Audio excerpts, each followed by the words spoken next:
একই রকমের রান্না দেখতে দেখতে আপনারা হয়তোবা বোরিং হয়ে যাচ্ছেন। তারপরেও চেষ্টা করি আমি প্রত্যেকটা রান্নার মধ্যে ছোট ছোট টিপস দেওয়ার, যাতে আপনারা বোরিং হলেও আমার রান্নাটা মনোযোগ সহকারে দেখেন।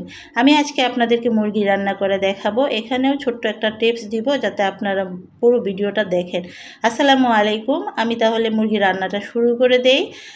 আর প্রথমে আমি কড়াইয়ে তেল দিয়েছি, তারপরে পেঁয়াজ টেলে নিচ্ছি। আর এখানে প্রথমে হচ্ছে ছোট্ট টিপসটা, পেঁয়াজটা বেরেস্তা আকারে যদি রান্না করে নেন তাহলে মুরগির রান্নাটার কালার, স্বাদ, গন্ধ সব কিছু অটুট থাকে এবং অসাধারণ হয়। এই যে প্রথমে আমি বেরেস্তা করে আদা রসুন পেস্ট দিয়ে দিয়েছি। আর আমি যখন পেঁয়াজ ভেজেছি তখন কিন্তু গরম মশলা সব দিয়ে দিয়েছিলাম।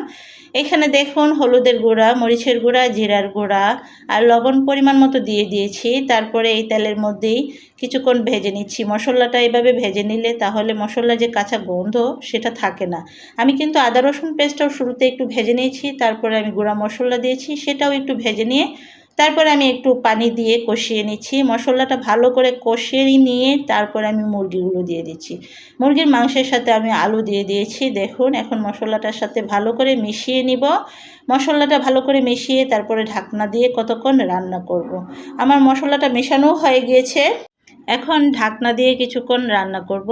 আমার কষা যে মিশানো শেষ হয়ে গিয়েছে, ঢাকনা দিয়ে এখন ঢেকে দিচ্ছি।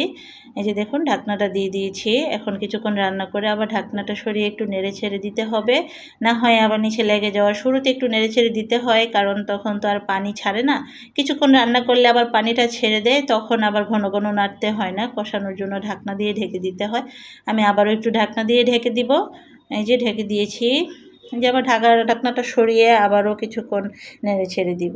আসলে নেড়ে ছেড়ে দেওয়া যে কোনো রান্নাই কিছুক্ষণ পরপর নেড়ে ছেড়ে দিতে হয়, না হয় আবার নিচে লেগে যাওয়ার সম্ভাবনা থাকে।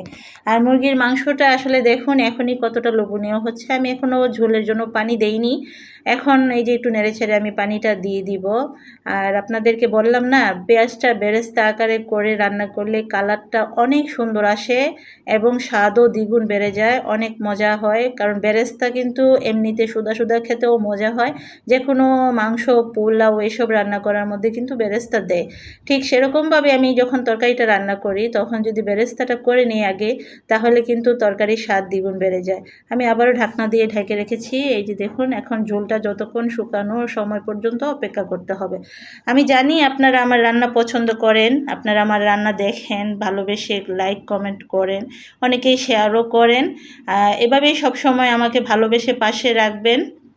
আমার রান্না দেখে নিজেরাও ট্রাই করবেন। আর আপনাদের রান্নাও আমি মাঝে মাঝে ট্রাই করি না যে তা না, আমিও রান্না করি, আপনাদের রান্না দেখে দেখে রান্না করি।